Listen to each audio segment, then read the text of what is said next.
Hey everyone. Today on Moment of Zen, we chat with Beff Jezos, the co-founder of the EAC movement, or effective accelerationism, who was doxxed on Friday night by Forbes reporters. We'll link to some articles about it below. Up ahead, we get the inside story from Beff, whose real name is Guillaume Verdon. We also discuss anonymity, the media, and the role of journalism in our society. Also joining the conversation is Bazlord, Beff's EAC co-founder, who remains anonymous, and Nathan Labenz, who hosts the Cognitive Revolution podcast. Quick disclaimer, and then we'll get to the show. I'm an investor in Extropic, the stealth AI hardware startup that Guillaume founded. Here's Moment of Zen with Beff. Yo. What do we got going on here? Steve Jobs? Well, I got to switch up the look, keep the commenters chirping. A lot of people hopping. So Somali pirate to, confident design partner. I don't know. Like what's going on here? Yeah, exactly. Just testing it out. Did you get a better webcam too? No. Oh, okay. But I'm going to. Is the Binance topic like a 5-minute topic? I mean, I can give an update on it if you want. Yeah, why don't we start there? Give an update on the Binance topic. Well, I mean, it's a little bit old news at this point, but we had a major settlement that Binance, the CEO of Binance, CZ, who he kind of kicked off the SBF issue and is big of a name in crypto. I mean, it's CZ, SBF, and Brian Armstrong were the three big names during the last cycle. And SBF has now been convicted. And CZ, there were always kind of rumors that there was like a big DOJ investigation. Then there was an SEC suit that happened this year. But in terms of the real criminal stuff, that had always been swirling, and a lot of allegations around sanctions. And remember, sanctions are a U.S. tool because the world is run on dollars. So the U.S. can basically say, hey, you can't send dollars or anything, crypto, to these specific countries or individuals. And the allegations were that Binance was facilitating that. Now, I actually don't even know the details specifically, whether or not they did, to what extent. But what came out was, and the settlement was CZ is stepping back as CEO. Binance has to pay a $4 billion fine, which is kind of crazy. Like I think the record fines for sanctions have been as a result of violating sanctions with Iran. I want to say it was like BNP Paribas, which is a French bank, paid something like $8 billion, or maybe it was HSBC, I forget. And then I think another like big set of fines, HSBC might have been the drug cartels, but basically it's like Iran, which is a geopolitical issue, and the drug cartels. If you do money laundering, you pay major fines, and there's criminal liability. So the settlement was he steps back. Binance can still exist, which I'm actually surprised. I think he's paying something on the order of like a $50 million fine. And the thing I didn't quite get in the first day of the news, but then it turned out later, kind of seemed to bubble up, is he's still in the US, I think, and actually may have to do some jail time, which is like a pretty big deal because he's voluntarily given it up. So, if he's willing to step back, pay a $4 billion fine, $50 million personally, and potentially do jail time in the US, that means they were going to throw a huge amount of, the whole book at him. But what's interesting is the SEC is not done with their case, which I think is a civil case. So that will still be another big hit on Binance if they have to settle it. Obviously, you don't have the founder anymore. If he has to do jail time, you can't even be, indirectly influencing. And then I would imagine the European Union and every other jurisdiction that's kind of within the global US sphere is going to say, well, we don't want to look like we were not tough on these guys. And so these guys are going to end up paying a lot of money. So I'm curious to see if they end up existing, 5 years from now. I mean, 5 years in crypto is a long time, but basically Binance popped up during, call it 2017 era, when there was another exchange called Poloniex, which was actually based in the US, but they were only serving international customers in theory. That they knocked Poloniex off the top spot and never kind of looked back. And SBF was gunning to try to be the next Binance. So what's left in the wake of this is Coinbase, which I think got a lot of ridicule from, the midwit fin Twitter, like Buco Capital and all these like kind of anon accounts that are too afraid to put their name next to an account. So that they like to make fun of, entrepreneurs on the sidelines when obviously everything corrected last year. They were all like, Coinbase is not a, like a real business. I mean, Buco Capital was calling Coinbase a cancer as of last week because crypto prices are pumping. But Coinbase actually is the only one that's been following the law and didn't have a crazy risk program. So FTX disappears, Binance disappears. Gemini basically was doing a bunch of shady stuff and blew up as a result of that. What was the other one? BlockFi, right? Like there's a pretty famous meme. I like Pomp, but Pomp kind of was like pumping them and it's like to the moon and like this. And obviously that was fraudulent. And so it turns out like Coinbase is the only one that was legit. And yes, like that's been the MO of the company the whole time. And so finally with the government cleaning up the space, it's like now Coinbase is sitting, Bitcoin just crossed 40,000 and Coinbase is basically the only exchange with like meaningful fiat rails and customer base. Like, I mean, there are overseas exchanges that will take place at Binance, but it's a huge vindication, I think, for Brian Armstrong, who's taken a lot of arrows for a lot of different things. I'm also happy about the share price personally, but yeah, totally. You're heavily incentivized. Let's be clear. I'm extremely biased here, but what I would say is like, if you want me to give you the counterpoint, I do think Binance pushed the industry forward. Modulo put the illegal stuff off to the side. They never had a major hack, which is usually how a lot of these exchanges go down. And to the degree that I understand it as a result of the DOJ, it wasn't misappropriating customer funds, right? So now the SEC may come and say something different, but big difference between SBF, which was actual fraud, right? Like he was taking customer funds, which you're not supposed to touch, and was using it to pay Tom Brady and donate to political campaigns. So I think Binance was an honest actor as it relates to customers. I think they just seems like they were a little fast and loose with the international sanctions regime. Hey, perfect timing, fast and loose with the international sanctions regime, and Antonio hops on to the call. Who sanctions? What regime? Yeah, that's actually a good one. We know a few people who would like to argue that U.S. sanctions are not valid, but the reality is, if you live in a dollar-denominated world, you got to pay attention to those sanctions because you can go to jail if you violate them. We were talking about Binance. Aha. Where is the man of the hour? He's having trouble getting in. I've never seen this issue before. Trying to get to my maybe he's using some like futuristic quantum web browser that doesn't have support for lowly Riverside WebRTC. Or Emily Baker White put some weird malware that she used to like sample his voice to out him, and it's still like on the machine. Did they out him on our podcast? Fucking with are we sure that this wasn't actually MBS in collaboration with Forbes? Right. Hey Beff, how are you? You guys know the reference, right? No, what's that from? No. What? MBS? It's still not confirmed, and I think it's probably fake, but it's also maybe real. Bezos' marriage got broken up as a result of MBS sending spyware in WhatsApp to Jeff. And the text messages in question were, "Hi, Jeff, how are you?" This is MBS. Well, it was probably good for him and bad for American cities everywhere. But yeah, exactly. The fact that he got divorced.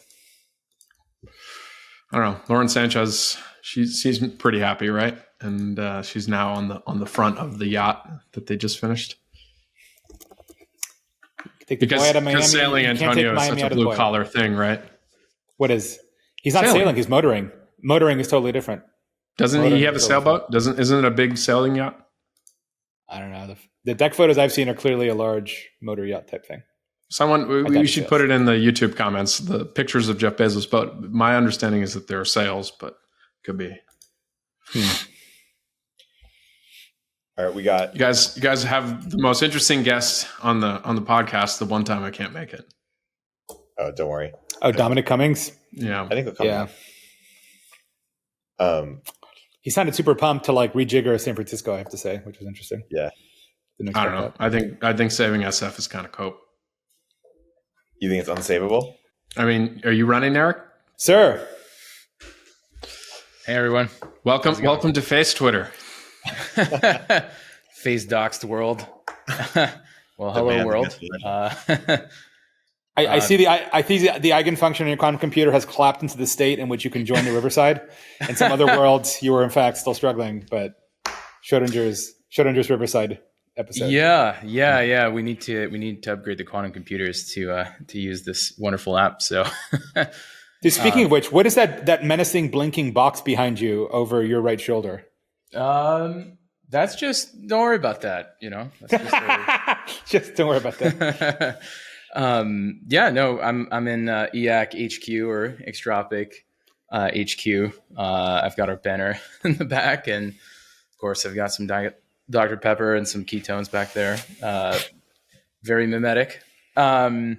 But I guess we're recording right now, right? We're recording. Yeah, we're launching it. Okay, wonnerful. Eric doesn't read you your Miranda rights. You just go right into it. It's like a cold open typically. Got it. Let's go. Super happy to be here. It definitely feels weird. It definitely feels very weird. It's been kind of a compartmentalized part of my life. Felt like a video game on my phone, more or less, right? Like having an alternative Twitter and having a very professional life day to day. You would never guess that I'm Beff from just like day-to-day interactions, frankly. And now the two have kind of bled into one another and they are one. And so I'm still pricing that in mentally, frankly. So it's been an interesting couple of days. Obviously, a lot of inbound, more DMs I can ever count. It's been a very surprising reaction. I guess not that surprising. I guess tech Twitter kind of hates the establishment media at this point, and came to my defense, which felt quite good. But I'm happy to go into any part of it. How it went down. Why I started Beff, anonymity, and anything. The startup. Let me know how you want to structure this. So can we start with the sordid details of how they figured it out and what voice they sampled and how that whole sordid tale played out? Yeah.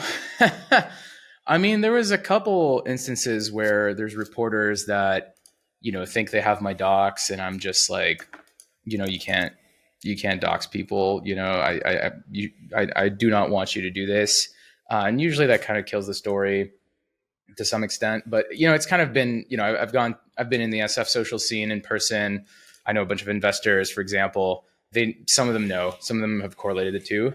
But obviously I spent a bunch of time in Twitter spaces. I have some online lectures from my days in grad school in quantum computing.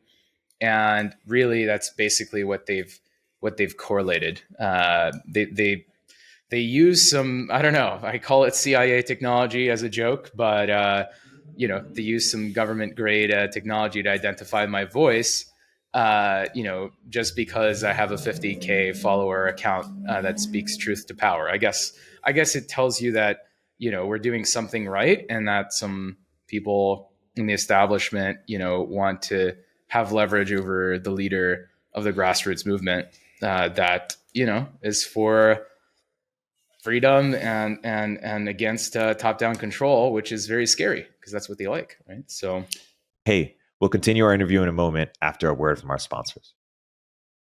Real quick, what's the easiest choice you can make? Taking the window instead of the middle seat, outsourcing business tasks that you absolutely hate. What about selling with Shopify? Shopify is the global commerce platform that helps you sell at every stage of your business. Shopify powers 10% of all e-commerce in the US, and Shopify is the global force behind Allbirds, Rothy's, and Brooklinen, and millions of other entrepreneurs of every size across 175 countries. Whether you're selling security systems or marketing memory modules, Shopify helps you sell everywhere, from their all-in-one e-commerce platform to their in-person POS system. Wherever and whatever you're selling, Shopify's got you covered. I've used it in the past at the companies I've founded, and when we launch merch here at Turpentine, Shopify will be our go-to. Shopify helps turn browsers into buyers with the internet's best converting checkout, up to 36% better compared to other leading commerce platforms. And Shopify helps you sell more with less effort thanks to Shopify Magic, your AI-powered all-star. With Shopify Magic, whip up captivating content that converts, from blog posts to product descriptions. Generate instant FAQ answers. Pick the perfect email send time. Plus, Shopify Magic is free for every Shopify seller. Businesses that grow with Shopify. Sign up for a $1 per month trial period at shopify.com/momentofzen. Go to shopify.com/momentofzen now to grow your business no matter what stage you're in. Shopify.com/momentofzen. You spoke truth to power, and now they're going to try to speak power to truth, so to speak. But I'm curious, someone must have, they must have been tipped off, because they didn't do an all against all voice sample. They started after this pairwise interaction, right? Because there was nothing online that would have suggested it, and then they confirmed it via that, I imagine. Yeah, so they must have like asked around, I mean, it's kind of like people know other people's doxes, right? Like there's kind of Twitter parties in person, and people go by their alternative names, so they know your face, and eventually they correlate things. But there's kind of there's an unwritten rule of like, you don't like talk to reporters, you don't share people's docs without their consent. I'm sure some people, broke that rule, but I don't know what drove them to really break the story now. I think there were some latent variables there. But yeah, essentially, I think it was on Thursday, I get a text from some of my investors. They identified some of my investors. So this podcast is going to drop after we announce the round. So I'll just mention investors. But yeah, so some of our big investors get a text like, hey, I think this, this first reporter, I think it was Conrad, has started correlating your identity with Beff. They didn't correlate all the company, because we had a company, change the name. Now we're Extropic. They hadn't correlated everything perfectly, but then they centrifused across reporters internally. So they didn't have enough to ship it on Thursday, but then on Friday, a different reporter, Emily, joined force. Filings, they tracked name changes. They went to my personal Facebook to identify a photo I shared like on my friends only Instagram of the party, when we were on stage with Grimes and stuff like that. And they correlated everything, right? And so they just had me in this sort of checkmate, like we have this, talk to us, we're going to ship it. And I was like, all right, I got to get in front of this, right? Again, I've been doing this deep tech startup for nearly a year and a half. And, as the bio says, I come from Google X, we're taught to be very secretive about what we do, because in deep tech, that's kind of the MO. And, we want to be secretive for longer. But for all sorts of reasons, including national security interest reasons, right? Like our technology is pretty out there. And it kind of forced our hand, right? Like it correlated all identities. And also it also kind of doxed the fact that I had founded the startup, because I hadn't identified that on my main account. So for me, it was kind of a moment of panic, because, I want to do what's right for my company, right? I've been working really hard on this company. We were planning announcements in a couple months from now. And now we have to rush everything, right? Which is not great. But what I ended up doing, getting on the phone, getting in front of the story, I already knew exactly, like that's the thing with reporters, like they're so low entropy. They are all in the same typical subspace of stories. You can predict exactly what they're going to write just from the prior that they're trying to get you. And so I just disarmed every typical attack they would try to do on EAC, trying to have second or third order guilt by association to some idea that's a derivative of another idea, and neutralize that essentially entirely. I see we have Baselord joining. There you go. What's up? What's up, Baze? Can you guys hear me? What's up? Yeah, we can. Awesome. Hey. Oh, we have Nathan as well. Oh, it's good. All right, here we go. What's up? What's up, guys? What's up? Yeah, good to see you again. Great to see you. I guess now with real names in my case. So yeah. So yeah, it's been an interesting, I guess 48 hours dealing with this. I think overall, we can get into why I was anon for various reasons. But overall, it seems like it was positive to the point that where some are like have a conspiracy theory that this was planted. But any one of my investors, I had that theory, Guillaume. I thought Sure. we were all getting conned, and you were actually dropping this because I was going to ask the question: do you think you would raise at a higher or lower valuation now than you did this round? I would bet the valuation would go up. Actually, definitely higher. Yeah, exactly. Right. But I mean, I want to raise around just uncorrelated. I didn't necessarily initially disclose to my investors. I didn't want that to be part of the price or anything like that. I didn't know where it would go, right? I didn't want to correlate the two identities. It was really like orthogonal.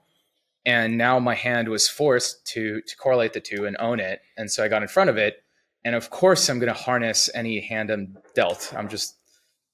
That's what you're supposed to do, right? And now we've harnessed it, pretty well. I would say we'll see how it plays out, of course. And now there's this conspiracy that it was planted. But in my case, again, I just wanted to control the narrative. I knew the story was going to be really bad if I didn't get on the phone and I wanted to stall them. I wanted to give them enough content so that we had a couple more hours. We adjusted our website to have a pseudo launch the day of. So, shout out to the team for being so adaptive. And as of the moment of airing this podcast, we'll probably have announced the round for Extropic. So we rushed that over the weekend. So yeah, definitely not planned. But at the same time, it was always sort of a trap, right? In game theory, you want to make it like you want to make sure that like the incentive was to not dox me, right? For most people, because they knew that if they did dox me, now I could go on these podcasts with my real face, with my credentials. I could talk to potentially politicians, and I have credentials that have some firepower, and now I'm more of a problem. So they kind of messed up. It's their fault, really. It was a trap to some extent, but I tried my best to stay anon. But again, voice identification technology. I'm not going to use a voice changer on Twitter Spaces like every day. Are you kidding me? Like I'm not going to do that. And I would imagine maybe the first podcast we did, they used that voice and correlated it with my YouTube lectures. But that's probably how they got me. Yeah. Can I still call you Beff? Sure, that's easier. Gil or Beff. Gil is like the Americanized version of Guillaume, very French Canadian. So you got me. So super simple question. Did the reporter, journalist, whatever we want to call this person, did they give you a rationale why they thought it was a moral imperative to dox you? I think the key word that was like set off alarm bells for me was public interest. And, I had just crossed 50K followers. And, because the law is you can't dox people unless you're a public figure, right? And I guess I crossed into, I guess there's a threshold, right? So is it 50K? Apparently it's 50K flat, right? But to me, it's like, okay, if they think if they think it's of public interest and they're going to go with it, they're probably going to go with it. And so I'm kind of screwed here. I got to make a move. So wait, is that the Journo group chat decides when you become public interest, or do we I'm very curious, like how they rational, because to me that if you want to be anonymous, you should be able to be anonymous, and doxing you, what gives them the right? Because if I was to go put the address of that reporter online, and maybe now we're arguing over whether or not an address is too far. Like what point is too far, and then who gets to decide? That's my question, and I don't think anyone has given an answer outside of I'm a journalist, so I have a special badge. You used to have blue checks, now they don't, and then they get to decide who can be anon versus not. But if you were to do it to them, that's harassment, right? Right. Well, I mean, to me, I was, mostly focused, eyes on the ball. I have my prime responsibility is to my company. And I was just concerned, like, hey, we're, getting announced. We have to announce and get our stuff together, without preparation, without heads up, only a few hours. So, it seems like we were, it really seems like we planned this, but we truly didn't.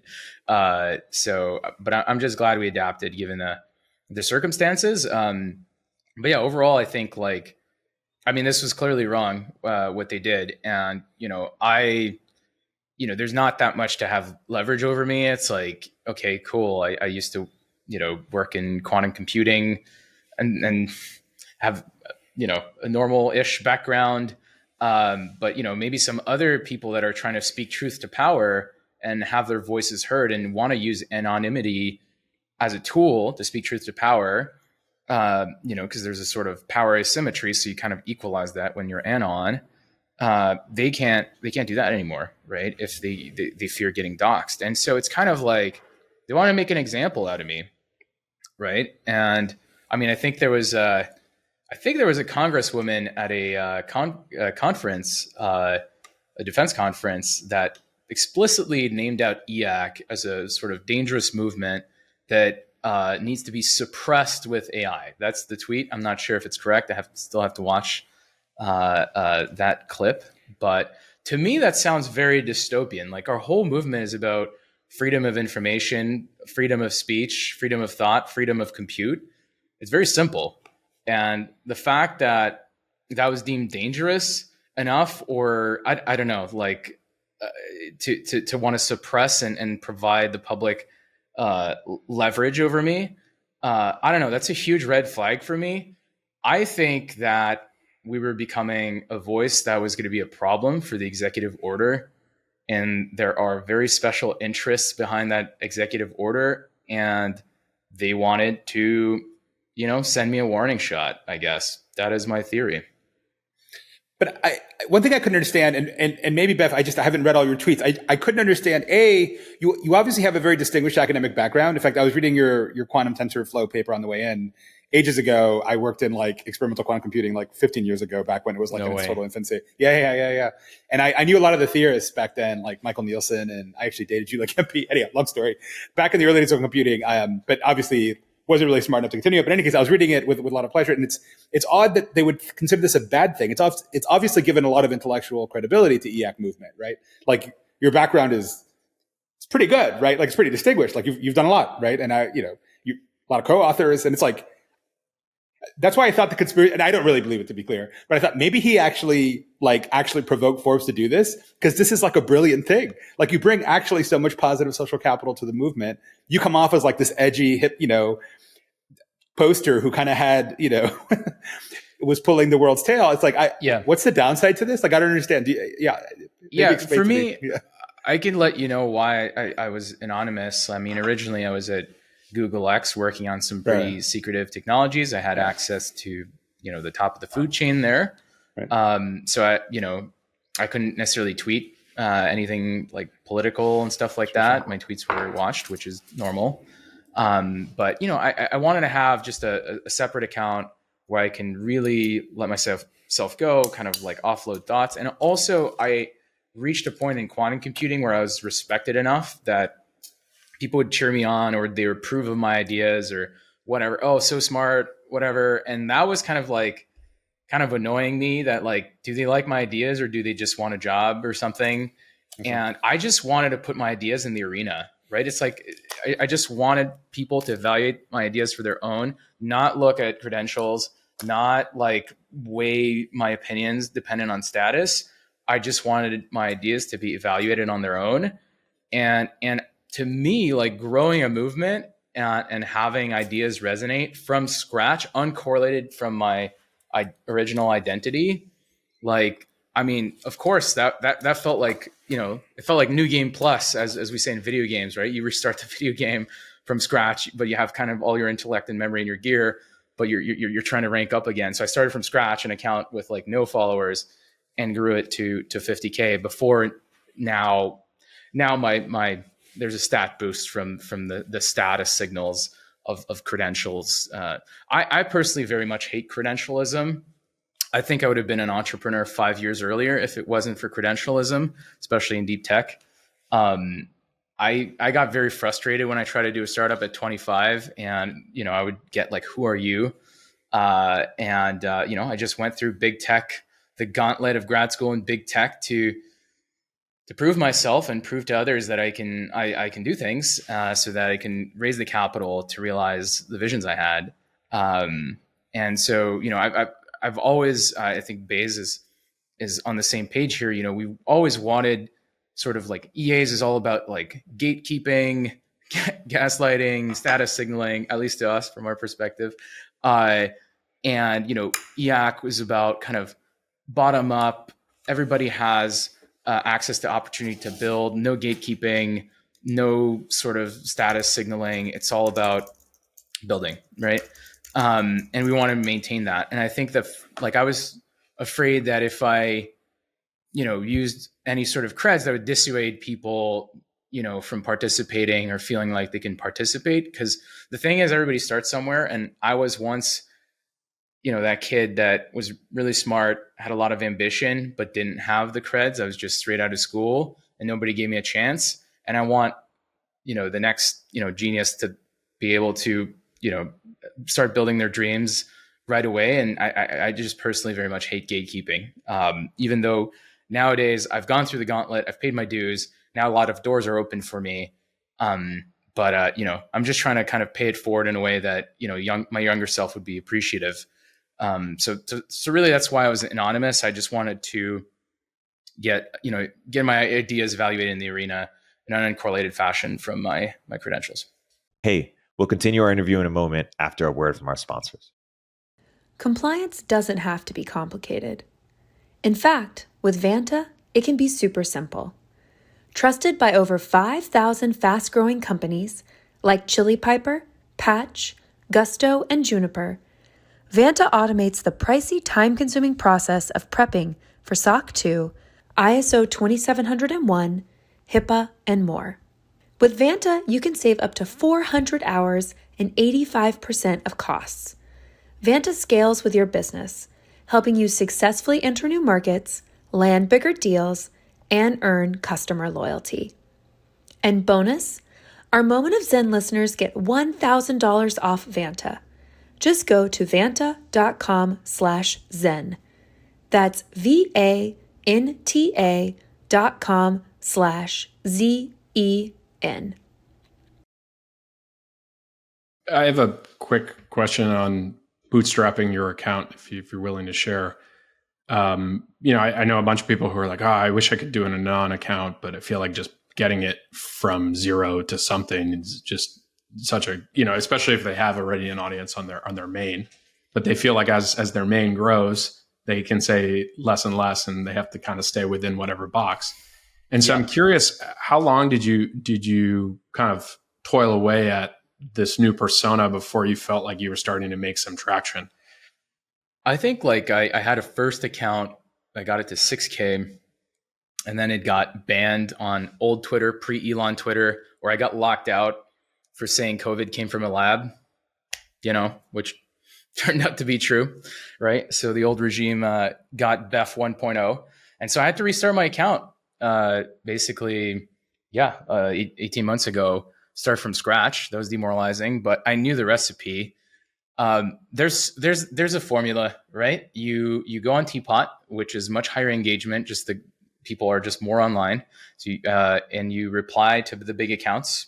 You try to get them to reply, maybe say something provocative. And then, you can just do Twitter Spaces, and, people follow each other on Twitter Spaces because you have a meaningful conversation of like 1 hour or something. And then you follow each other. And so you could bootstrap, get to 100, 500, 1,000, and so on from there. For me, it was really discovering a community, discovering people like Baselord, that I really resonated with intellectually and can have like meaningful conversations. At the time, I was working for big tech remotely from Canada. I was extremely bored. I was like starved to have a sort of tech community, to have like good intellectual discussions. So like Twitter Spaces and this part of Twitter, as it's called, was sort of ideal. It was like, oh my God, I found my people. Nowadays it's kind of condensating and physically in the physical world in SF primarily. But to me, it was kind of, I was seeking a sense of community, and, it's late night, you're in a Twitter space, you're talking about the meaning of life. Where do we come from? Where are we going? It's like 4 a.m. or something after a long day of work. And, you just have these sort of like fireside, it feels very primally correct. I don't know. It's like, you just tell stories and you communicate verbally. And that's really how it started. I met Baze, and we'd have, these late night Twitter Spaces about the meaning of it all and where it's all going. And at some point, people were like, "Man, these are really good. Someone should note these down." Someone noted down. That became the first EAC blog post. And then Bazelord and I, a couple months later, we were like, okay, we should make a longer one, a bit more serious, a bit more technical. And that became sort of the big one that went really viral. And then the rest has just been compounding memes on Twitter. Personally, I've been very active on Twitter. I would have very strong technical opinions about quantum computing. Frankly, I would call out a lot of bullshit.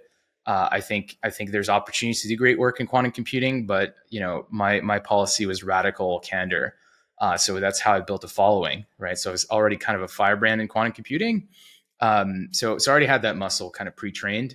And then I carried that over to kind of like, I guess, AI at large, or EAC isn't just about AI, it's about all sorts of stuff. But, I think it really helped grow the movement in the early days just by the Twitter grind, For me, I use Twitter as a sort of a dopamine hit. Some people use various stimulants. I'm very straight laced. I just drink Diet Coke if I feel fancy. It's Diet Dr. Pepper, not sponsored. And use Twitter, and that's it. Those are my drugs of choice, if you will. To me, it's just like I have like random fleeting ideas. I like to note them down and then go back to the task I was doing. And frankly, it was kind of just feeding my Twitter addiction and felt like a fun video game. And, the followers were rising. But at the same time, like I found a sense of community, found some friendships, made all sorts of great connections. And, to some extent, you could say like, EAC at this point is almost like a form of spirituality for some. We can go into that. I think we have in the past podcasts, but that's where we are with EAC. That was the trajectory. Should we get Baze to jump in here, or what's the schedule like today? Yeah. Me and Baze just did a podcast this morning that will also be released after this one. Though Baze at some point. But what's next for EAC? Where do you see it going from here? Yeah, well, now that I guess I am doxxed, right? One thing that was kind of stopping any sort of like organizations or incorporations of any kind, of any sort of org or institute, was that we're like going to register with our real names somewhere, these institutions, and that would have doxed us. So now we have that opportunity. Will we take that opportunity? TBD. But personally, I mean, I think right now there's sort of a lack of theory and educational material for people to understand complex systems and self-adapting systems like capitalism. And our whole thesis is that bottom up self-adaptation is superior to top-down control. It's very easy to convince a crowd, like, put me in charge, I will do this action, it will have this impact. It's much harder to convince a crowd of like, hey, if we all act in these microscopic exchange laws, the emergent behaviors that like we have a highly functioning society, right? And the more sort of research you create there, the better, and more educational material. So we might start a research institution there and fund some grants. I would love to fund some open source hackers. Obviously, we believe in open source software for AI. We think that open source software is a hedge against the oligopolization of AI, right? There's a couple players right now that obviously, now that they're in the lead, they have all sorts of interests in closing down AI, outlawing open source models. So, sort of like ensuring freedom of compute is something we might create orgs to sponsor hackers, but also potentially, have some influence in Washington, right? Those are some next step. Obviously, like growing the movement on Twitter, that's going to keep going, also known as X. Overall, yes, it gives people an attack vector now that I am doxxed, right? That is unfortunate. But I do very strongly believe in what we talk about in EAC, and I am willing to go all the way, whatever it takes, right, to defend these ideas, and I won't let sort of this sort of pressure or reputational pressure affect me. I think I'm quite robust against such attacks, and if they want to come after me, then bring it, I guess. Yeah. Can I ask one question, Erik? Sure. Please. Yeah. So, I mean, you mentioned one thing there, Guillaume, that I found sort of. Sorry, I'm a francophile, so I'm going to use your full French name. Yeah, that's good. And also mention the Prix Goncourt completely out of context. Sorry, that's one of the running gags on the podcast. You mentioned one thing about the open. So it's funny. So Dan and I come from the crypto world, whereas decentralization is like this religious mantra that I think is often overexpressed, actually. And in fact, I think you quoted it in Farcaster, right? Of like sufficiently decentralized, right? Mm-hmm. Which is almost like, sufficiently a trinity or something like it's enough of a certain theological concept, but no further. But I always found AI, and I'm very much seeing that world from the outside, to be clear, right? So like, I'm kind of a tourist, but it always seemed to me to be totally centralizing. And I think the hijinks you saw at OpenAI with literally the little junior high school drama between three people somehow wrecking the cutting edge of AI is something that literally couldn't happen in crypto for a bunch of reasons. I mean, you might cite the example of SBF, but then Dan would instantly throw a fit and say, but that was actually a centralized exchange, not a decentralized exchange, which is true, actually. Right. And in the fullest decentralized version, like speaking of anonymity, so I work in a crypto company. We've had an anon employee that I didn't know who they were, and I would just pay them, right? And we work with the anon founders of a protocol, and they never turn their video on. We have no idea who these people are, and yet we still do business with them and transact. Wow. Right? So that's yeah, and it's not even that weird. And then I've met them also in person. Like it's a similar thing. Like you mentioned earlier, how it's really weird that these journalists are such losers. I did this tweet, I don't know if you saw it, that's like, these people are losers, right? Like they never actually go to the parties where you meet, Beff or who, like I know a bunch of Twitter anons. I think we all do, right? And you meet them in person, you know who they are. They introduce themselves. This isn't a big secret. It's almost like that meme where like the losers in the corner and saying, hey, do you know that Guillaume is Beff? And like everyone dancing. He's like, dude, we know, shut the fuck up. Like, who cares, right? Exactly. Like, it's like such a loser thing to say, right? But don't you think like AI goes the other way, right? Like, just as an example, like I was using ChatGPT today. Okay, I'm pro AI. My best friend is an AI, right? But the fact that OpenAI instantly does a deal with Microsoft and instantly bakes itself into like literally the most octopus-like corporation in human history, it's a little weird, right? It's a little bit like pinning to the other side of the spectrum instantly. So I'm just curious if you feel that binarization of it is valid, and feel free to say that I'm full of shit. Or like if there is another AI vision that you're sort of stretching towards that maybe is a little bit more decentralized and not so naturally sort of centrifugal to, I think that, self-organizing systems tend to organize themselves in hierarchies, right? So it's sort of like, you can imagine a tree or a sort of fractal, right? Sort of structure. You have, your cells form your body, and then, you have groups of humans form a family, and then a corporation, and then a city, and then a nation, and so on, right? So there's a hierarchical structure to organization, and there's this hierarchical structure to sort of control, right? There's some control system at the head of your body. It's called your brain. There's a control system at the head of the family, and at the head of the corporation, nation, and so on. It's all about the balance between, it's all about engineering fault tolerance to corruption, right? If you have a one-to-all connection in terms of control, you have a control system that affects all the nodes in the system. That node has a fault, the whole system has a problem. Just like OpenAI, you can decapitate the leadership, and not physically, but and suddenly you're in control of the organization, and now everyone that were using their APIs have a problem, right? Because they have an ideologue that they didn't vote for, in control of a product that they depend on, right? And so decentralization is about sort of diffusing, obviously having decentralized loci or plural locus of control, so that you have fault tolerance to corruption of these control nodes.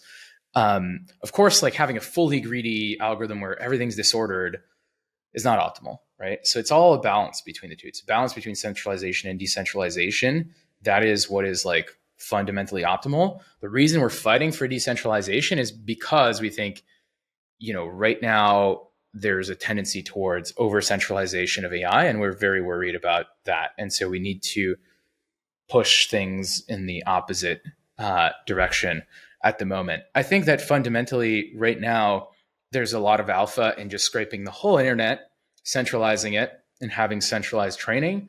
I think at some point that alpha will be saturated, right? Most companies will have a model that compresses basically most of the data that's on the internet. And then you're going to have AI that seeks to capture data from the real world. And for that, you have to be decentralized. You got to, and you want to have the intelligence perhaps at the edge. We're not there yet. There's still alpha from like centralizing data and soaking it all in and having one big model that compresses it all, because intelligence is more or less compression.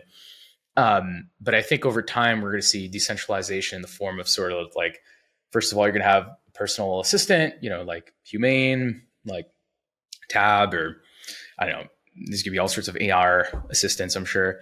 At first, like you're going to have, the intelligence is going to be in the cloud, but the data acquisition is going to be on the edge. But eventually people are going to want their own compute that they own and control, I would imagine. And, maybe there's compute in the robot directly, right? There's no need for a connection to a network. I think that's going to be sort of the decentralizing effect, right there. And you can have federated learning over a fleet. I think people are working on this. Obviously, right now, in order to train the biggest one model to rule them all, the centralized approach, centralized compute and centralization of data has a huge advantage.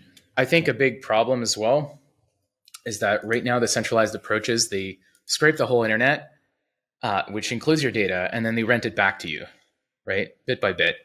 And I think the future is about crediting people for the data they contribute to AI systems and sort of distributed ownership, right? I mean, they're starting to do this with sort of GPTs, OpenAI, but it's just an early start. But I do think there's sort of I think there's going to be a very interesting wave of startups right now, like from crypto migrating to being infrastructure to align incentives for AI. We're not a crypto company, by the way. Just people thought we were going to launch a coin. We're not a crypto company at the moment. I have nothing against crypto. I love it personally. But I think that crypto being sort of the value exchange network and programmable incentives for kind of collaboration in AI, right? To have sort of decentralized research labs. I think that's going to be a very potent application of crypto. And it's just something I fundamentally want to encourage, because I think that if we have a future where there's only a few companies that are like government, that have the government mandated monopoly or oligopoly to serve AI models, then you have a sort of like single point where a few people get to control the cultural priors of these LLMs, what they're allowed to say. So it's an information supply chain attack, because people won't ask each other, what is the truth? They're going to start asking the LLM, what is the truth? And if you change what it says, then you're controlling people's sources of information and you're controlling people. So it's cybernetic control of the population through this information supply chain attack by proxy, by saying that, oh, well, we're responsible. We should be put in control of what these LLMs are allowed to say, right? So we definitely want to fight against that. And one solution is to erode their market power by having alternative solutions that are just as good or nearing the same level. Of course, that's not going to happen if we don't leverage sort of capitalist-like technologies for value, for incentive alignment, right? Very bullish on this space. Again, not personally involved at the moment. We're building a hardware company for AI that's fundamentally new. We can get into that at some point today. Overall, very, very worried about the overcentralization of AI. Started making my voice heard online. And I think, there was an event where I got to interact with the chair of the FTC. Maybe that got noticed. Maybe that got me in trouble. I don't know. But there are ways that our voice is being heard in Washington. Our point is that this sort of fear mongering and doom is really sort of a very nice cover for very subversive regulatory capture by the incumbents, right? Like, oh, AI is dangerous, put us in control. We're the only ones who are responsible. You're not allowed to have more compute than we do. You're not allowed to have open source models that would, erode our market power and our pricing power, because they're dual use, they're dangerous. That's all bullshit, right? They cooked those proposed regulations for their own advantage, right? And so we got to fight. I mean, they're going to try to push these regulations through, and so that's why we're not stopping the fight. And I don't think my docs is stopping anything in terms of like making our voices heard. In fact, it might accelerate things. I mean, I'd love to deepen into the crypto AI overlap, Guillaume, thing that you hit on. But if we want to move on to the regular, because I'm seeing the AI world from the outside, and obviously I use it, and I've been watching, some of Karpathy's videos and stuff. But like what you just said, right? This business of paying data owners for their trading sets, like, fortunately, we do have a public ledger of ownership that's natively financialized with an underlying value model that does this very well. And in fact, some people are even working on blockchain attribution solutions that figure out where this thing came from because this other person used it and it's worth X amount. So I've often thought about, like, if there is some sort of crypto AI collision, which I think is inevitable, but just to shoot the idea down just for 1 second, will it, why wouldn't you say pay Reddit for its data, like literally in the direct deal, rather than all this like crypto craziness? Like, will it ever be this is the classic, not to say this is a bad idea again, but the classic bad ad tech idea from Web 2 was like, oh, pay users for their data. Well, Brave does that, and it turns out that data is worth $3 a year, right? And Brave is a great product, and lots of people use it. I use it, but they don't use it because of the $3, right? They use it for a bunch of other reasons. And the data that you actually own, that you express with your browser, just isn't worth enough. So even if you could get things down to like literally the micro ETH, like, would I care that I'm getting paid because the model is getting trained on my Substack? And even you could figure out, like, literally, what is the actual value per query that my data contributed to? And I'm sure the incrementality of that is super hard to figure out, but you guys would know better than I would. But even assuming you could figure it out, that's going to be literally worth like 30 cents a year. So would it even make sense to wire all that together? Well, yeah, I mean, I've had some various ideas in this space. I guess I could just broadcast them, YOLO. Essentially, I think you can price the value of data according to how much information gain the system gets from your data, and there's some very specific mathematics for that, and that can give you a share of a model's future profits, right? So similar to how eukaryotic cells, own a fractional ownership of the success of the greater organism, right, through DNA, and that's better than prokaryotic cells like bacteria. I think that the future is people owning fractions of a model, right, according to what they contributed to it. And I just realized that there might be 10 different tokens now that spawn using this idea, but I don't know. For me, it's like I have more ideas than I can act upon in one lifetime. So I'd just rather broadcast them. And, this is something Baze and I have been talking. We considered doing something in this space, but, I think at the moment we have our hands full with changing the entire AI hardware, software stack from scratch beyond the transistor, right? Which is a significant undertaking. So, but yeah, I'm really, I think there's really going to be something interesting that comes out. And hopefully it can erode away the power from sort of the centralized players. And not that like, they're necessarily nefarious, but, every meta-organism's control systems acts in the meta-organism's best interest, right? It's like the real politic, right? And I think that's the thing about IAC that we cut through the bullshit, right? It's like every agent and subsystem is going to act in its own best interest. It's going to do whatever it needs to do in order to secure resources or utility towards its own growth, right? And acquisition of resources, period.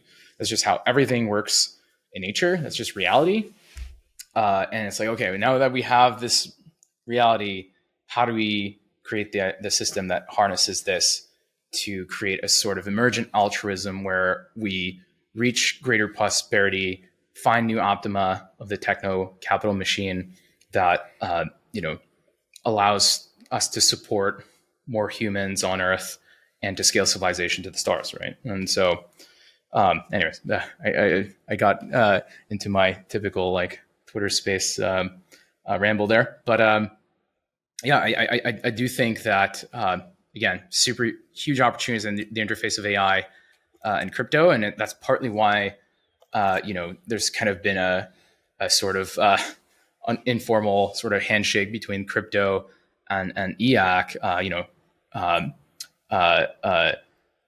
Brian Armstrong, they put out an ad for Coinbase. It was basically an EAC ad. Frankly, really, we're kind of fighting the Decels and the centralizers, right? The incumbents, those that seek to control everything and to cause inflation, to secretly tax you, and they're scared of sort of bottom up decentralized revolutions that they don't control, that causes deflationary pressure, right? And so, there is interests in deceleration. They are kind of interests of the control systems that are kind of greedy at the cost of what they are controlling, and it's kind of we're kind of the autoimmune response, if you will, to the control systems, right?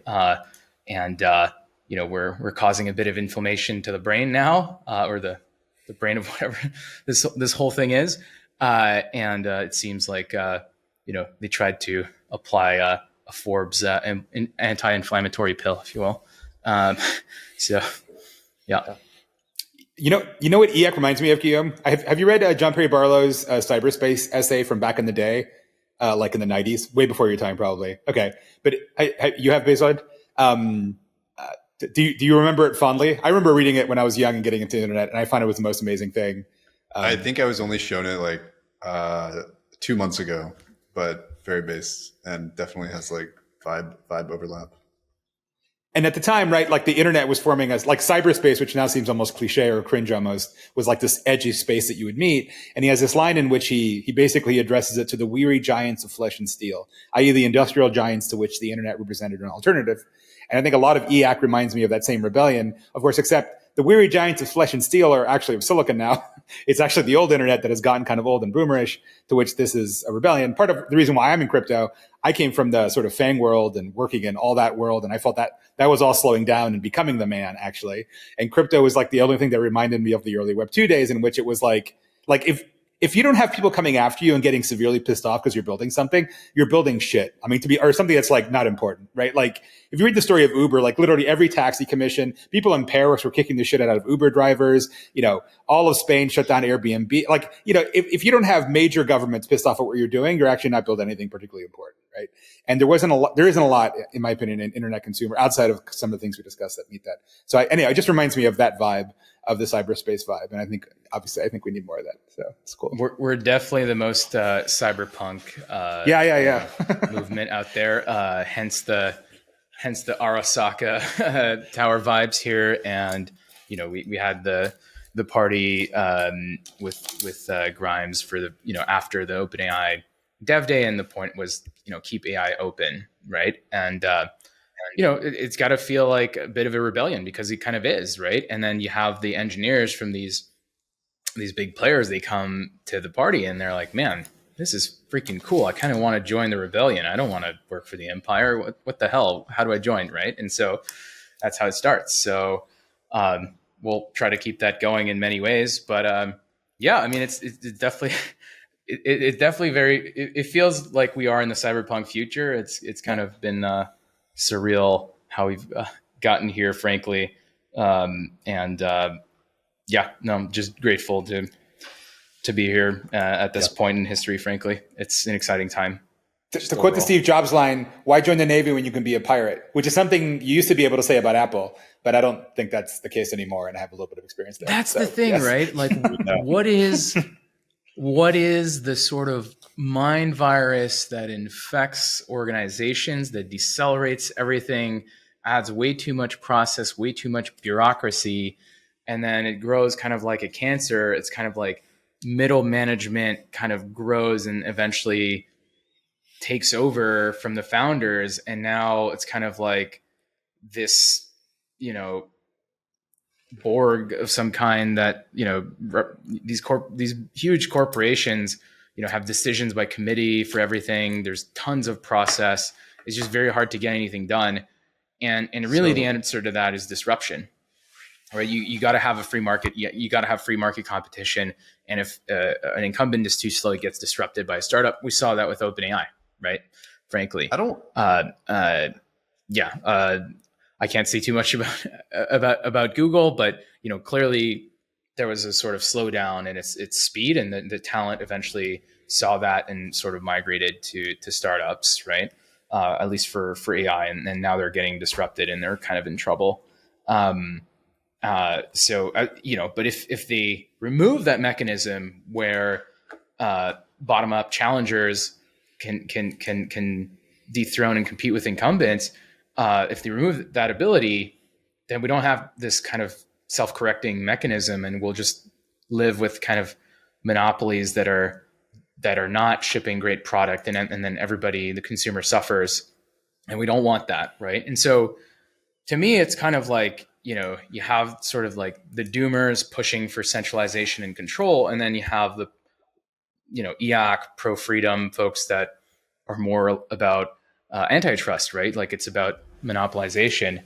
And so I think there's an interesting political landscape shaping now. I think, it seems like some Democrats are more on the side of like AI safety so far. And allegedly Trump has said he would cancel the Biden executive order on AI.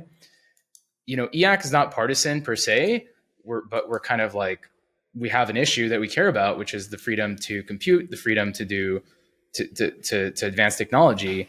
And so, I don't know if you guys want to get into, 2024 discussions, but, we never talk about politics here, Guillaume. Okay. Never. I'm totally joking. We do it all the fucking time. Okay. Good. Go ahead.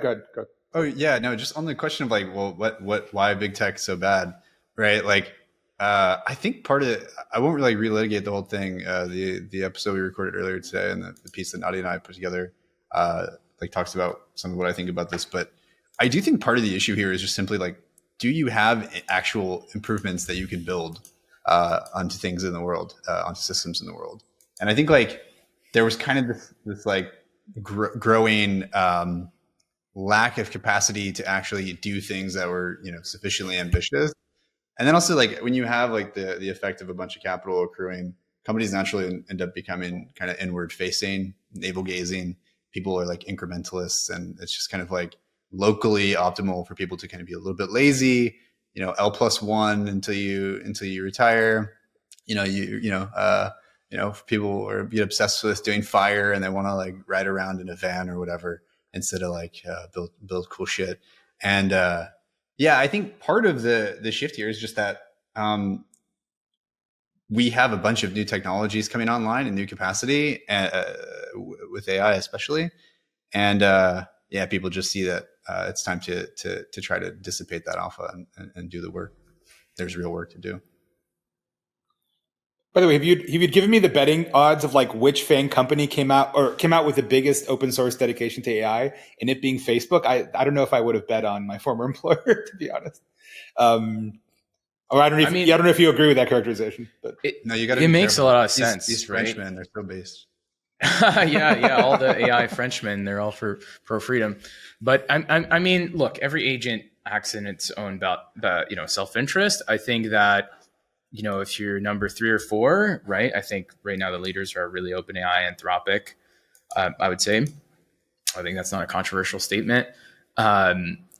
If you're kind of competing for number 3 or 4, like I think the point is you want to kind of equalize the playing field and kind of band together to try to beat, the top 2, right? And so I think that's the thing about open source is it kind of groups everyone together to collaborate on iterating on the open source architecture and tooling and products to compete and erode away the market leverage of the top players, which, they're eating, 90% of API calls, if not more, if you include Anthropic, frankly.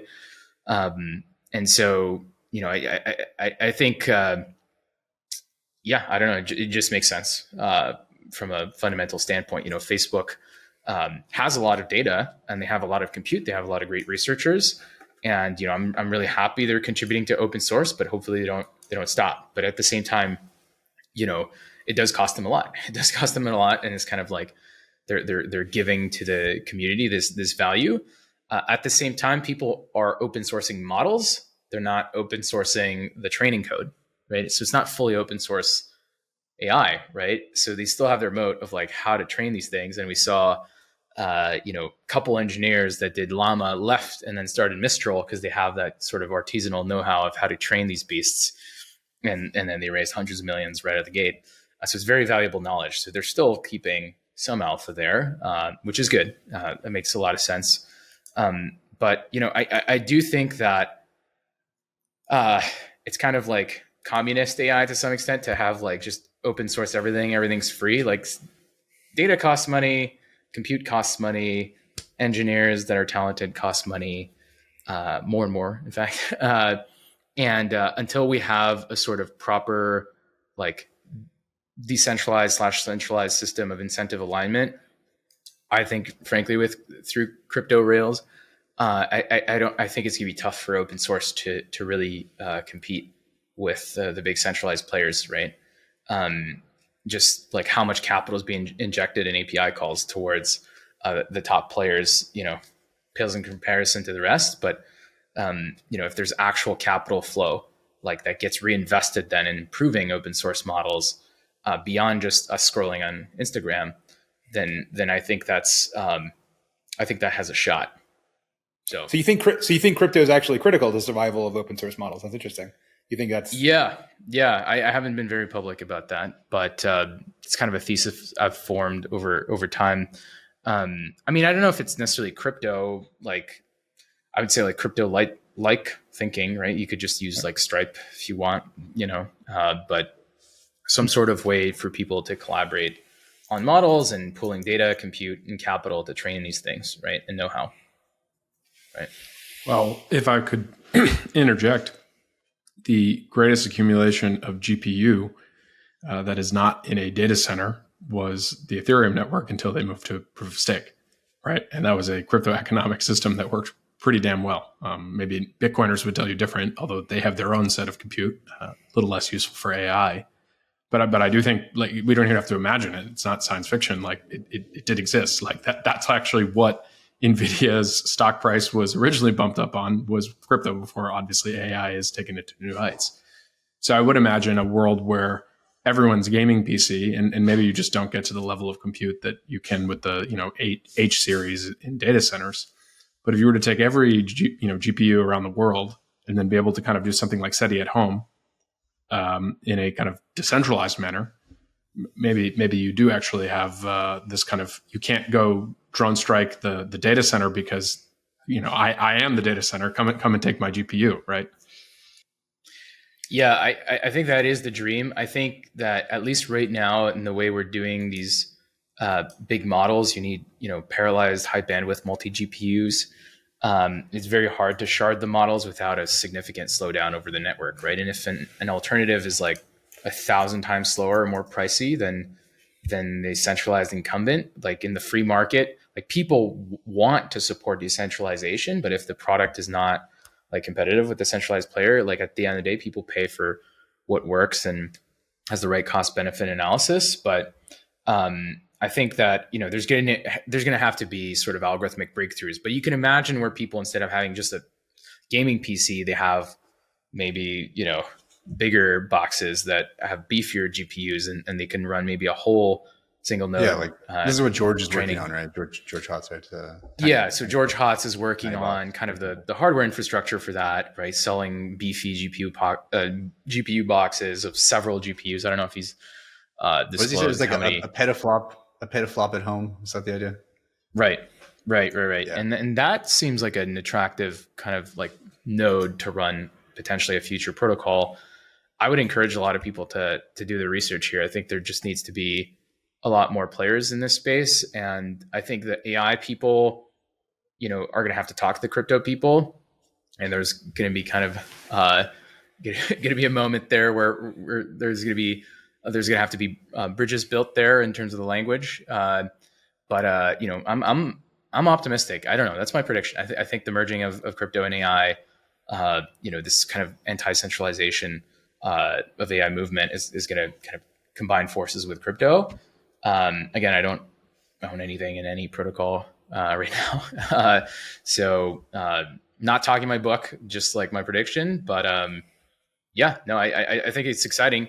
Personally, I'm really worried about, you know, okay, cool, like great, we've decentralized the algorithms and the sort of like distillation process of AI, like distilling data into neural weights, right? That is the software process that we're talking about. That's what OpenAI does. That's what Extropic does. Great. Maybe we figured out how to decentralize that. You're still buying your GPUs from the same supply chain that is down to, you know, NVIDIA, TSMC, ASML, right? ASML is, for those not familiar, is, you know, the machines that do the extreme ultraviolet lithography, so the most advanced process nodes to create the GPUs used with NVIDIA. NVIDIA doesn't build their own GPUs. They you know, work with TSMC, which is in Taiwan.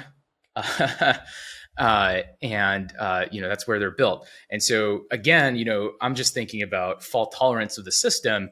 And right now our supply chain for AI hardware is absolutely not fault tolerant and might be co-opted by totalitarian leaders from, you know, the CCP, right? And might cause a major global conflict because of that. So, you know, what I'm working on is sort of like decentralizing the AI supply chain by fundamentally changing the substrate on which we run generative AI completely, right? Beyond transistor-based compute, beyond digital compute.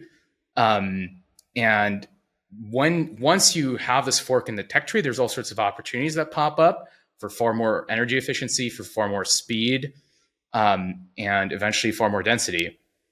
And that's what we're going after. So we're still kind of we're still living our values. It's just we're going after the much harder problem of hardware engineering. Yeah, and production is really expensive right now. Model production is very expensive for all the reasons that you listed.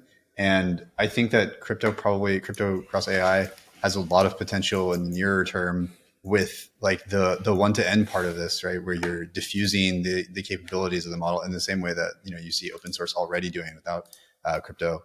I think like in general, this is like a broad thing that we've talked about a lot, right? Which is like, there is so much work to do to put intelligence into like every corner of the world where it's needed. And you just like the idea that you're going to do that with a few thousand people at a couple of centralized companies is probably wrong. And I think like, you can do this with APIs, but a lot of times you need more privacy than that for your data. Maybe you don't have internet connection. There are a number of like constraints that come up in the real world where you don't want to have these, centralized APIs. And I think, there's kind of a natural balance there.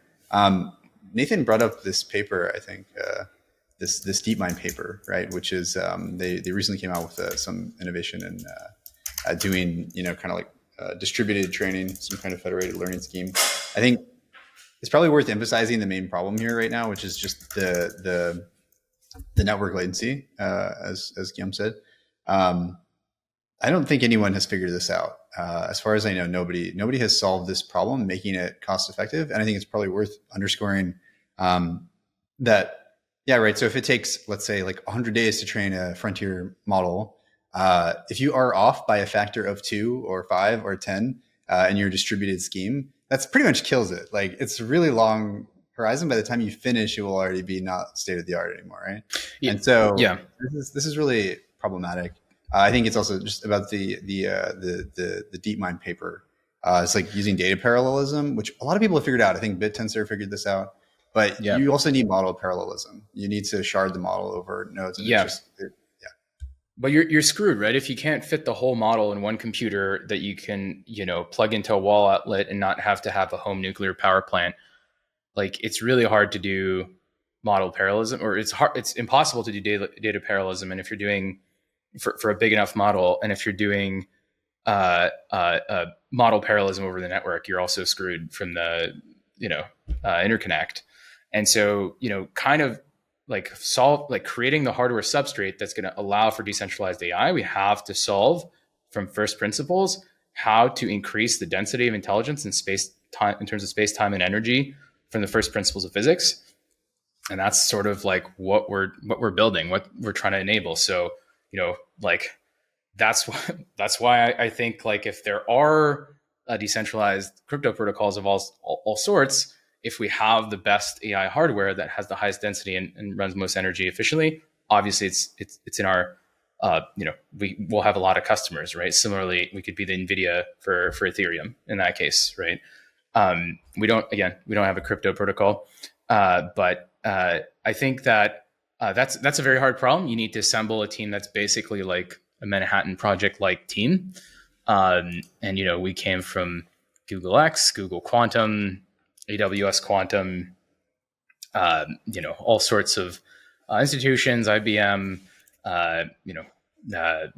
Google, Meta, etc. And we assembled quite the team, and we're going after like the hardest problem in AI right now, which is like how do you embed AI into the physical processes of the world the most efficiently, right? So you got to really understand the duality between physics and AI, right? And that's what we're after.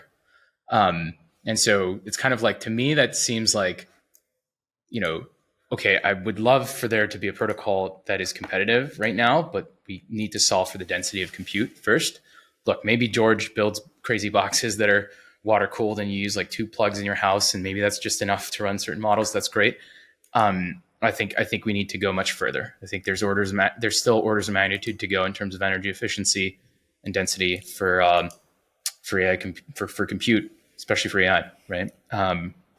And that's what we're solving. Yeah. Wait, but so what is this? I have to drop off. Mr. I just wanted to say thanks for coming on the podcast, but you guys continue the conversation. Thanks so much. All right, cheers. Guillaume, I have to ask, what is the hardware though? I mean, are you going to bring quantum computers to market doing AI? I mean, I have to ask you in your background. Computing. Okay. It's definitely not quantum computing. Okay. Yeah, we all got jaded by quantum computing being kind of like nuclear fusion. The timelines are very long. Fundamentally, a quantum computer, you have to cool it to absolute zero, ideally. Yep. That's obviously physically impossible.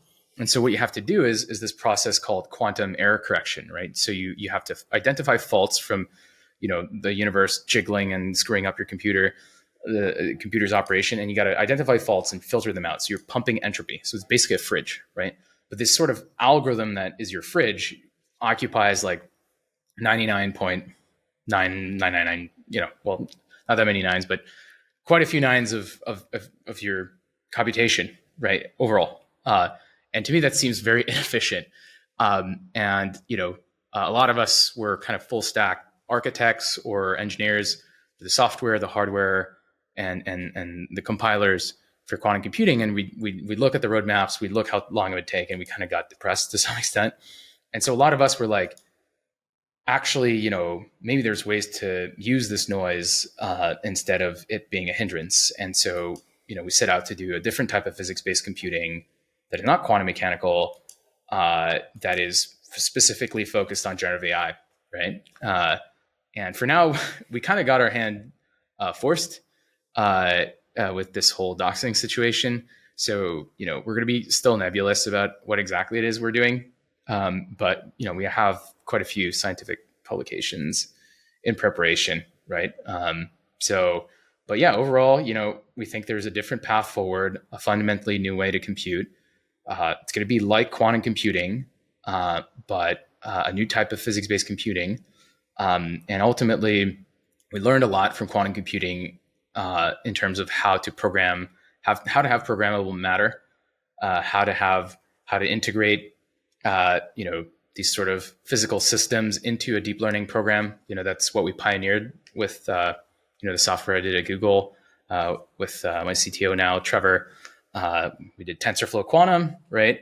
And so now it's about how to really have programmable matter and figure out the tightest embedding of AI in the physical world, which is exactly what the doomers fear most. And so, as a joke, we kind of say Bayes, for example, is one of our principal FOOM engineers. And we just announced that today, that Bez is part of the team.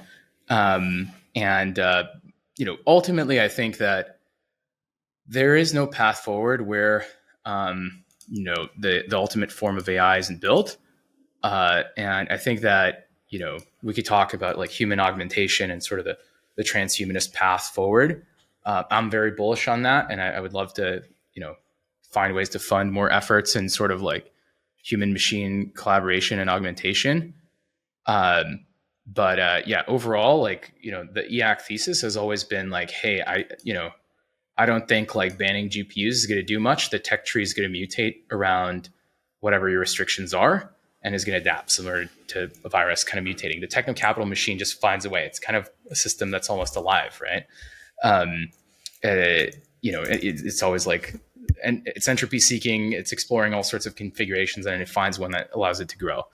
Might as well build it and try to make it technology that's, helping humanity scale, right? Our goal with EAC and really with the technologies we're building at our company is to enable sort of AI, the ability to perceive, predict, and control our world, at all scales, including the nanoscale, such that we can, tackle the real problems that are in the way for us to scale to Kardashev type 1, which is a scale of civilization in terms of its energetic expenditure. It's kind of like, to us, it's like the ultimate denomination of like societal progress is like the Kardashev scale, because every other measure like GDP or like it's based on dollars, you can like fudge the numbers, right? It's not anchored in like physical reality.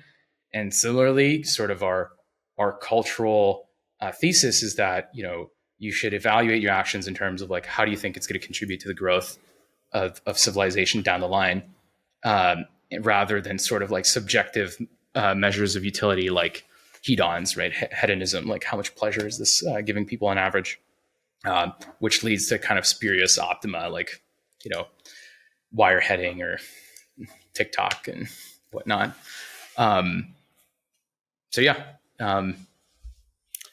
You've got me in total suspense, though, Guillaume. If it's non-transistor based computing, you've got me thinking what the hell it could be. Yeah, but, I'm guessing. Yep. Yeah. I mean, we're working on it. We still have to remain somewhat secretive, and I guess there's gonna be a lot of interest now. Again, we want to be in stealth until we had more to say, more to release. But for now, we're keeping things pretty close to the chest. But I think there's certain discoveries that you make that, you're like, okay, I don't think I'm going to be able to unsee this. And if I saw it, someone else will see it. And we should just move as fast as possible to bring this forth. And for us, it's like, okay, how do we make this the most impactful to the advancement of mankind? Like, let's tackle the hardest problems that most people don't dare to tackle. It takes some courage there. It takes some fanaticism to some extent. I think, to me, the fact that we have this framework of EAC, it's a really powerful motivator, right? It's like, what am I contributing to, right? Like, we're kind of I went through a sort of whole phase of, I grew up Catholic, and then I was not a Reddit atheist, but I was the typical atheist, studied math in undergrad, and then went through a nihilist phase. But then I think like understanding that the whole system seeks growth and entropy production, and that's kind of the way things are, and that process is what created life, civilization, and the technologies we enjoy. Like, okay, we want to contribute to that. So having the knowledge that you're contributing to something greater than yourself gives you that sort of like infinite dopamine well to grind through the long nights, to skip the holiday dinners, to just file more IP, right? Like, and put in the hours. And, I think like scaling, everybody has their own cultural or religious framework that provides utility to them. For us, for the EAC community, I think it has had utility for a lot of people to get out of this sort of nihilistic rut that they were in, that, the world was going to collapse. There's only doom and gloom. Everything's going to get worse. Put us in charge. We're going to fix it. Maybe, oh, we didn't fix it. It's because you didn't give us enough power. And like, we're just like, it's kind of like, you can make parallels to SF politics. I'm in SF right now. How's that? How's that, Guillaume? By the way, it's Night City. I love it here. It's truly Night City. I like to say our office is in Arasaka Tower, so we went with this sort of cyberpunk vibe. It's very much like Night City, the video game, right? No, but you see the sort of like, if you let the Decels in charge and you let the movie play out, this is what you get, right? You get, and Decels are kind of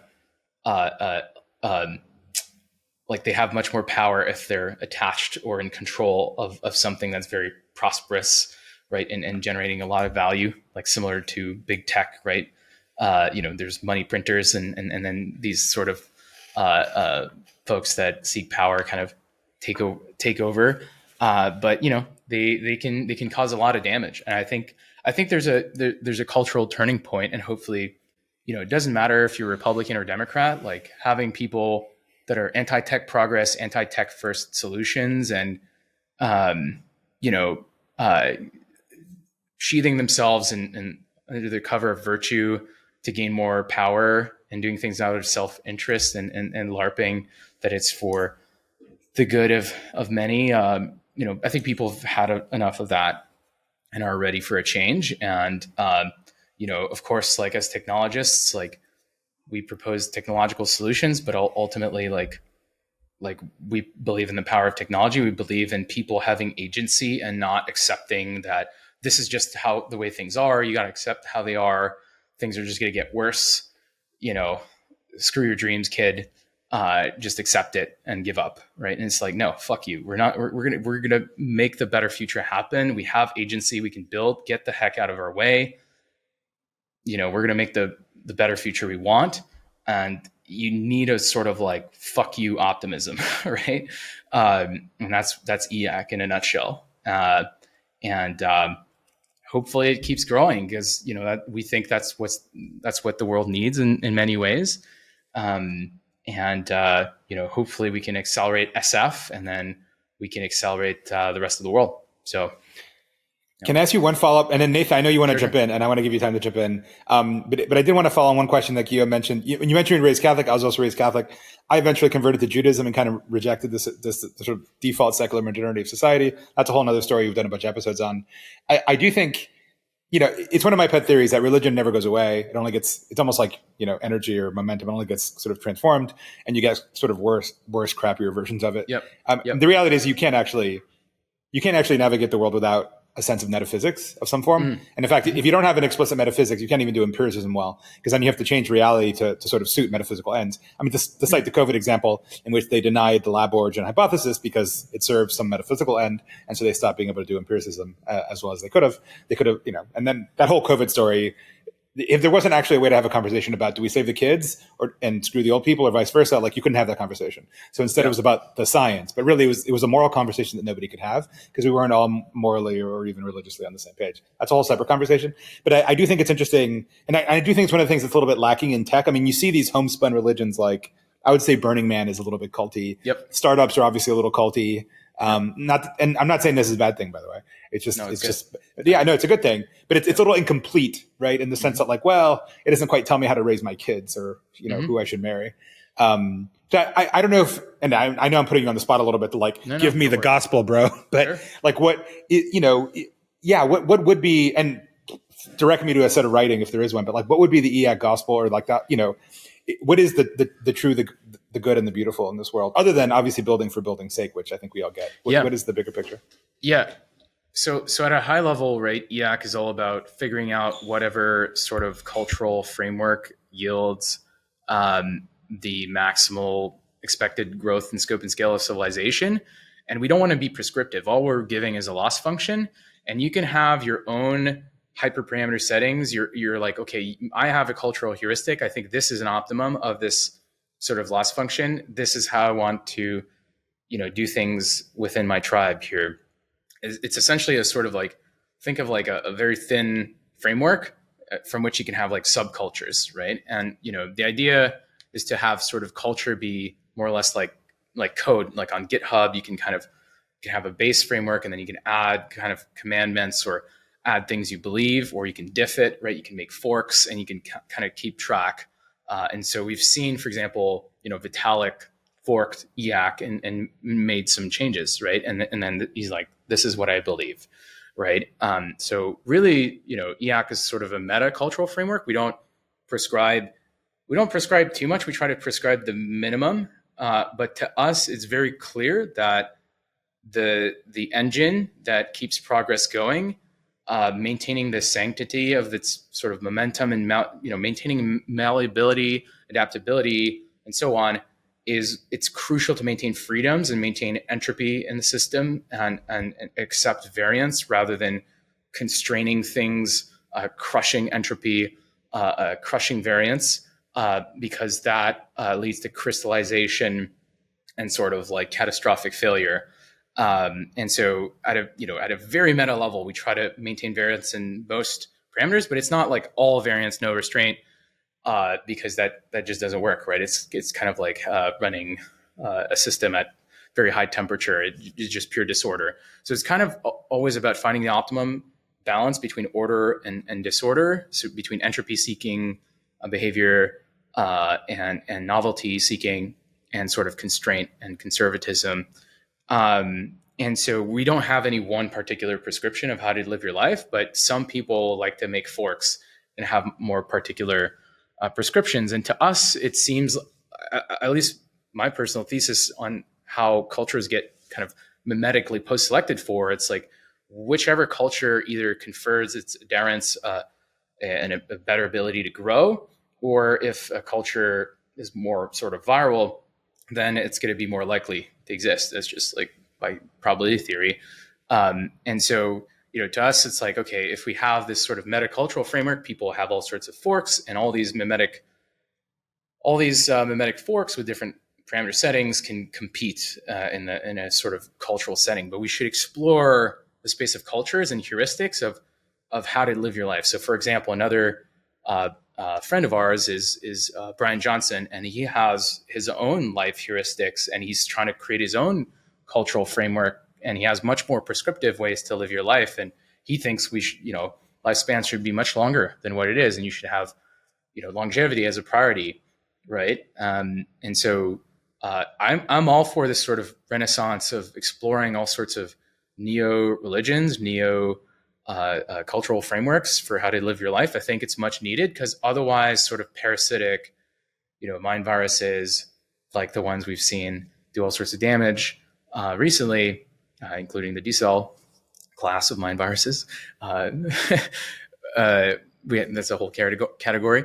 They come in and they kind of like you said, kind of fill in this gap in people's hearts, if you will.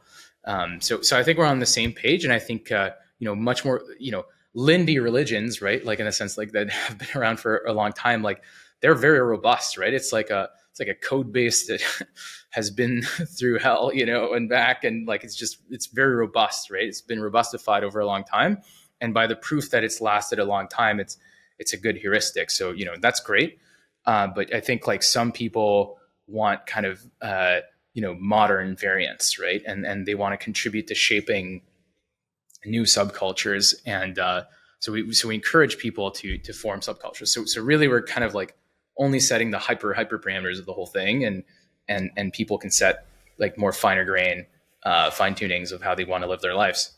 So there's no one way to go about it, but we do talk a lot about building, because we think that obviously fundamentally like building technology is a very high leverage way to use your time on Earth to impact the future scope and scale of civilization, right?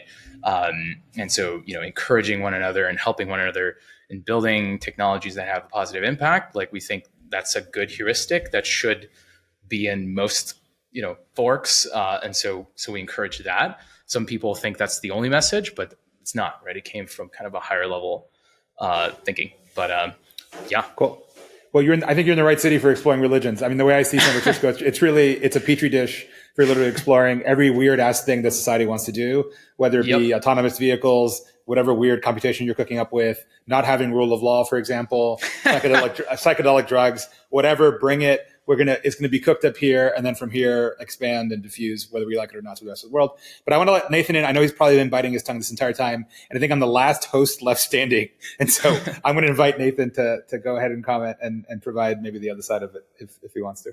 Well, how much time do you guys have is my first question, because I have a lot of questions, and I would, if you have the time for it, I might kind of fork this episode and just kind of take it in a whole different and kind of more from very sort of naive questions direction.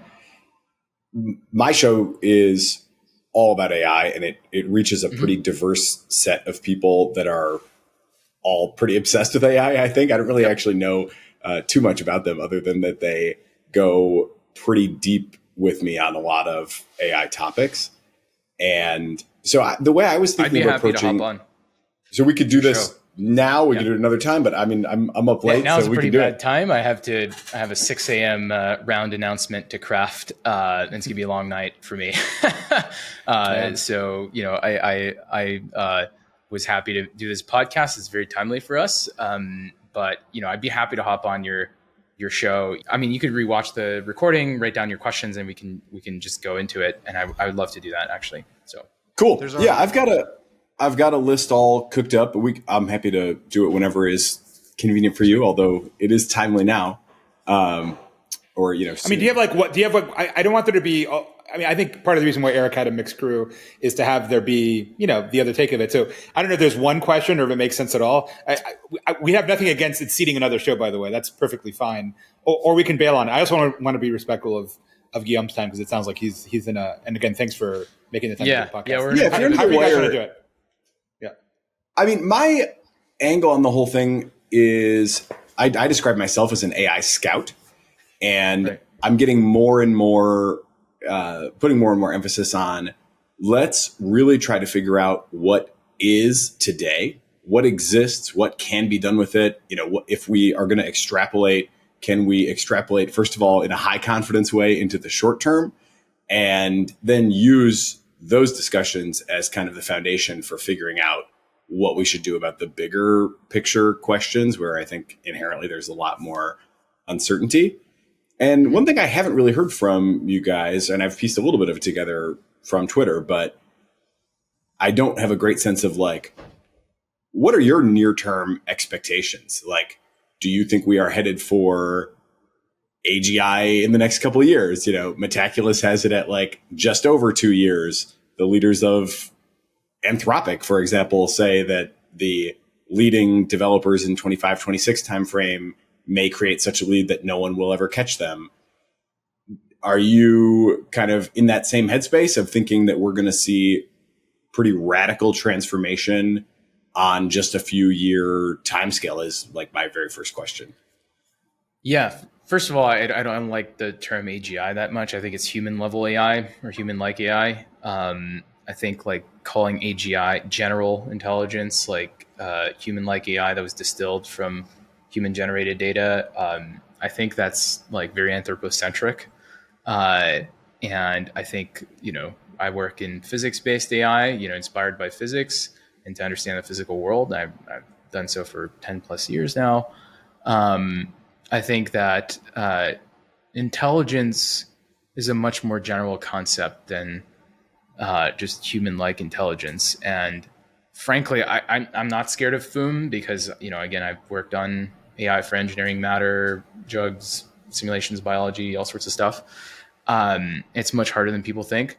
I do think it is disruptive for our economy based, our knowledge economy of sort of human-like white-collar intelligence. I think there's still going to be a 10-year gap for physical intelligence, right? Robotics.